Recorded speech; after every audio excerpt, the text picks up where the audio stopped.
കോൺഗ്രസിൻ്റെ മുതിർന്ന നേതാവ് തന്നെയാണ് ശശി തരൂർ.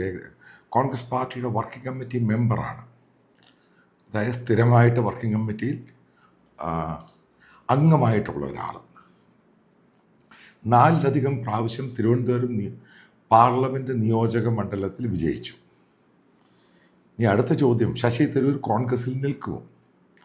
അതായത് ശശിയുമായിട്ട് ബന്ധപ്പെട്ട കോൺഗ്രസിൻ്റെ സീനിയർ നേതാക്കൾ ഡൽഹിയിലുള്ളവർ, അവരോടൊക്കെ ശശി പറഞ്ഞു കഴിഞ്ഞു കോൺഗ്രസ് പാർട്ടി വിടുകയാണെന്ന്. കാരണം വളരെ കൃത്യമായിട്ടാണ് ഈ കാര്യങ്ങൾ പറയുന്നത്.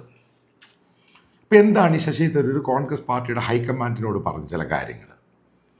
അത് അദ്ദേഹം പറയുന്നത് 24 മണിക്കൂർ എല്ലായ്പ്പോഴും കോൺഗ്രസ് പാർട്ടി BJPയെയും മോദിയെയും പറയുന്നത് അവർ ജയിക്കുന്നത് ഈ EVM ടാമ്പർ ചെയ്തിട്ടാണ്. അപ്പോൾ ആ ഒരു ക്യാമ്പയിൻ നിർത്തുക. അപ്പോൾ ആ ഒരു ക്യാമ്പയിൻ നിർത്തിയാൽ മാത്രമേ എങ്ങനെയാണ് BJPയെ ഓവർകം ചെയ്യാൻ കോൺഗ്രസ് പാർട്ടിക്ക് കഴിയുന്നത്, ആ ഒരു സ്ട്രാറ്റജി തയ്യാറാക്കുക. ഇത് ശശി ആവശ്യപ്പെടുന്ന കാര്യമാണ്. പക്ഷേ കോൺഗ്രസ് പാർട്ടി, രാഹുൽ ഗാന്ധി അത് പൂർണ്ണമായിട്ട് തള്ളിക്കളഞ്ഞു.